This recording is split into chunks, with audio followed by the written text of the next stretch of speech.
Notre source d'énergie à nous, ce sont les plantes. Pétrole, butane, alcool, coke, bois, sucre, essence, charbon, glucose, gasoil, amidon, méthane, propane.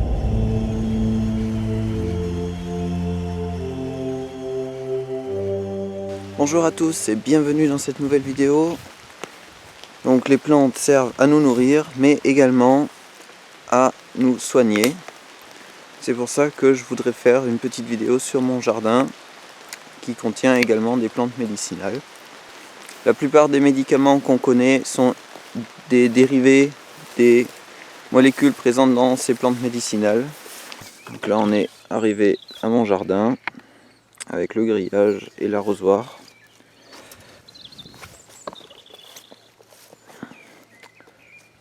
Donc ce que j'ai fait, j'ai semé du maïs. Alors là j'ai mis beaucoup de broyat de bois, du bois broyé, donc pour garder l'humidité dans le sol et j'espère que ça va améliorer la qualité de mon sol qui est très lourd, très argileux. Voilà, donc ici il devrait y avoir du maïs qui germe. Donc là c'est pas très gros encore. Ici on a un bout de maïs, de pousse de maïs qui a été mangé.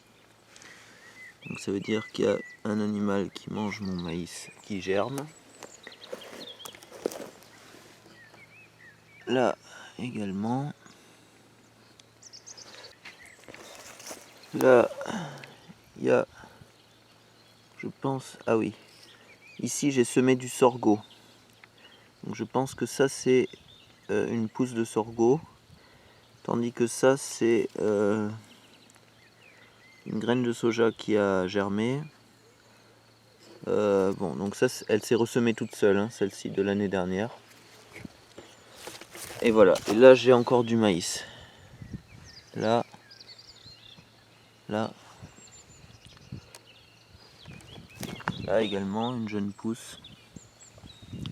Voilà, donc c'est un maïs à amidon qui est très coloré. Parfois beaucoup de couleurs différentes sur un même épi. Là l'inconvénient c'est qu'il y a eu des petites bêtes qui ont fait des trous dans les graines. Peut-être pour pondre des larves. Bon, mais je le mange quand même. C'est contraire au végétarisme, mais dans certains cas, je fais une exception. Ça, c'est du sorgho. Voilà. Donc le maïs, je le nixtamalise hein, pour le cuisiner. Ça consiste à le faire cuire avec une base, un alcalinisant très puissant, comme des cendres du feu ou de la chaux. Et ça permet de mieux assimiler certains acides aminés qui sont présents dans le maïs. Mais si vous voulez en savoir plus sur la cuisson du maïs, les différentes manières de le cuisiner, vous allez ici et vous allez sur la chaîne de Chayo Barnabé qui va vous expliquer tout ça très bien. Ensuite, donc ça c'est un plant de ricin que j'ai transplanté. Donc ça pousse tout seul aussi. Là il y a un plant de souci ou calendula officinalis. Donc c'est une plante médicinale, hein, c'est utilisé en teinture mère, etc. Là il y en a une aussi. Donc elles ont poussé toutes seules. Hein. Voici un plant de calendula que j'ai transplanté, qui avait poussé.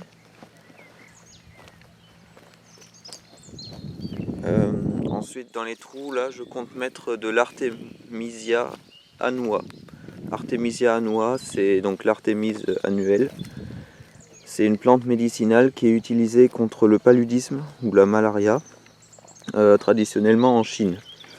Hein. Alors il y a l'artémise, l'armoise perpétuelle qui existe ici, donc Artemisia absinthium par exemple, qui était utilisée justement pour faire l'absinthe.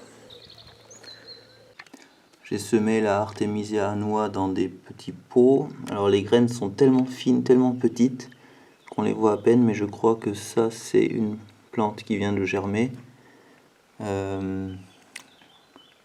Ça également, et puis voilà, là il y en a aussi. Vous voyez là, ce petit point vert là, je crois que c'en est une qui germe aussi. Là on aurait aussi une graine qui commencerait à germer. Donc il faut vraiment mettre très peu de terre dessus, parce qu'ils ont besoin de la lumière pour germer. Vous voyez ici aussi mon avoine avec la facélie qui est en fleurs. Voilà, donc ça c'est très bon pour les abeilles, les bourdons, etc. Les fleurs de facélie. Elles sont très jolies.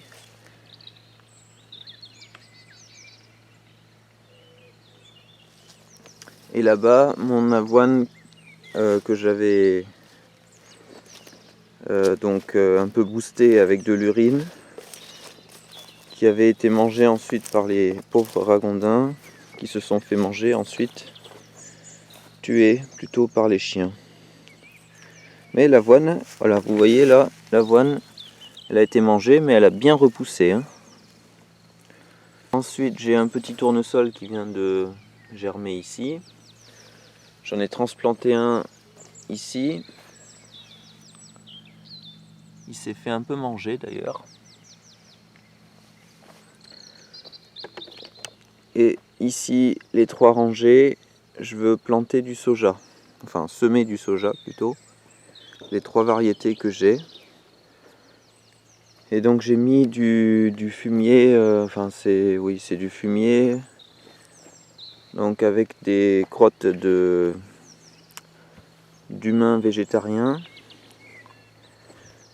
Un peu de cendre. Et puis de l'herbe, de la sciure, de la paille, enfin un peu de tout ça. Et donc il y a aussi du charbon dedans. Et le charbon, ça permet de garder plus longtemps les nutriments dans le sol, parce que c'est poreux, donc ça absorbe les nutriments et ça les relâche que très, très lentement. Donc ça c'est bien, c'est pour éviter de délaver le sol. Et en plus, ce qui est bien, c'est que le charbon, il pourrit pas très rapidement. Enfin, je sais pas s'il pourrit, s'il y a des bactéries qui le retransforment en CO2 avec le temps, mais en tout cas, a priori, il resterait dans le sol. Et donc, c'est un moyen de stocker, de fixer le CO2 qui ne sera pas relâché dans la nature, dans l'air. Et ici, il y a encore des plants de ricin qui ont poussé tout seuls. Et puis là-bas, dans le champ de l'autre côté, on a semé du maïs doux. Bon, le maïs doux, il ne germe pas encore. Ah si, là. Donc là, on en a un qui a germé, là aussi. On dirait en tout cas. On commence aussi à avoir des fèves. Bon, je vais en cueillir une, je vais voir ce que ça donne.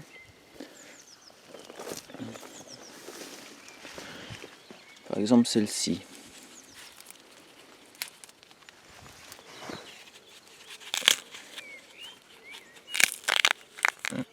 Bah, elle est parfaite celle-là.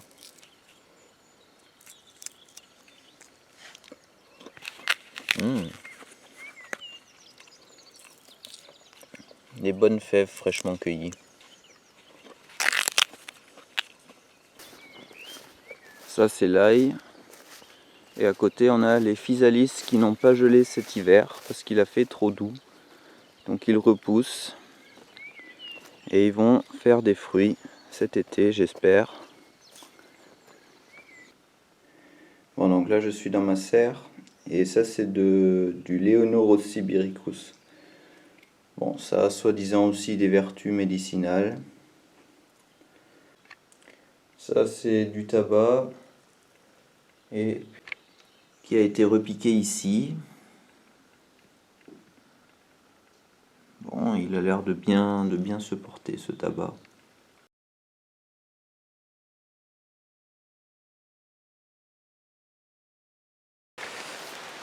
Bon voilà, ce sera tout pour cette vidéo.